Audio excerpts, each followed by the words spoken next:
Hello people and welcome to a new video. In the past week I worked on some new music, quite unexpected, I know, but today I want to test something.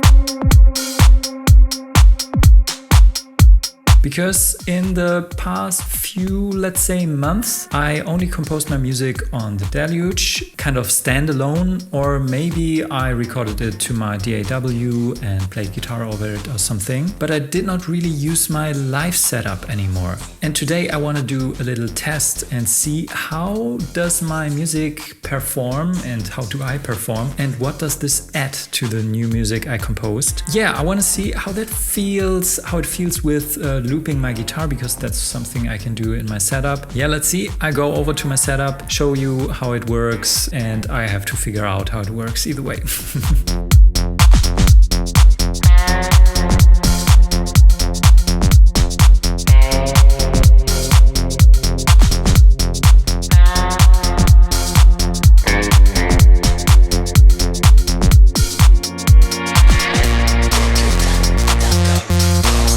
Let me show you probably the new version of my setup. I like how this works now, but you see for yourself. So here, that's the multi-clock. This sends a clock signal to all the necessary instruments. So the looper here is clocked, my Deluge of course, and my guitar pedal, the Soya. And let me just press play.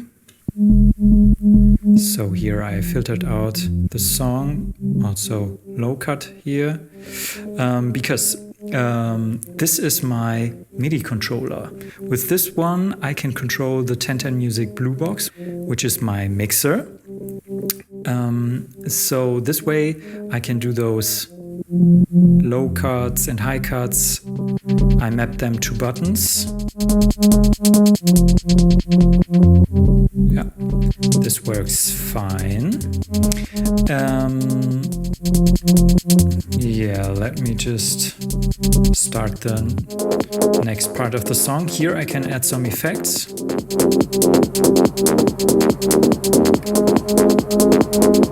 Increase the feedback of the delay. And back. Cool. So let me show you how the guitar sounds.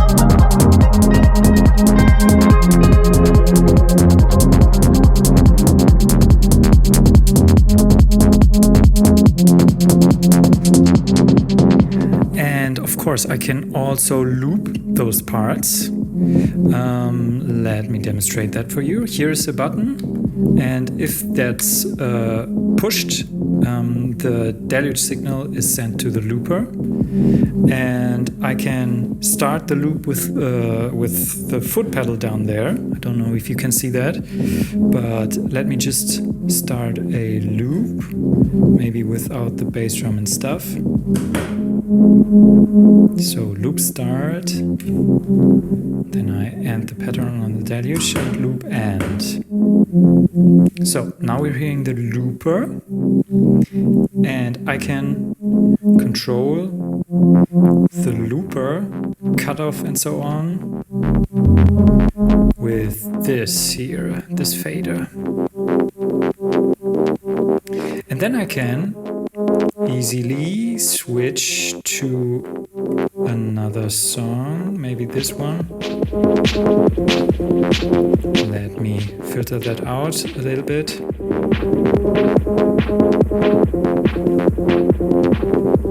And turn on a real bass drum. So that's the bass drum of the other song. clear there.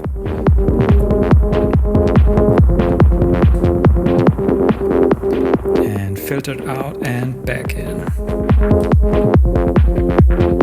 Yeah, that works fine. Let me loop a little bit of the guitar stuff.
I don't want to spoil the music by talking over it. As you can see, it's easy to get lost, but somehow we're already approaching the end of this video and I want to wrap up my thoughts. To me, playing with my setup always feels like controlling some kind of spaceship. I have to practice the moves it takes to travel from A to B, but also there are endless possibilities of where to go. I really like the way the looper works in that context, and it's really cool to be able to loop the music or my guitar. This makes transitioning into other songs really easy and fun. Of course, I'm way slower with my transitions than a DJ, but that's fine for me. What I also really like about this new version of my setup is that I have all my equipment and pedals at hand. Especially the Soya pedal will be used as the new centerpiece of my guitar sound, and I can program buttons and do certain effects and so on. Fun times ahead. Another plus for having the guitar pedals in the board, there's obviously less stuff to carry to a gig. In the next weeks, besides writing new music and trying to produce and finish new tracks, I also want to take some time to play with my new live setup. Get used to it and, as I said in the beginning of the video, see how it maybe influences the way I compose songs. Which kind of energy do I need in new songs? What works well? What needs to be improved? Those questions remain to be answered, so see you in the next video.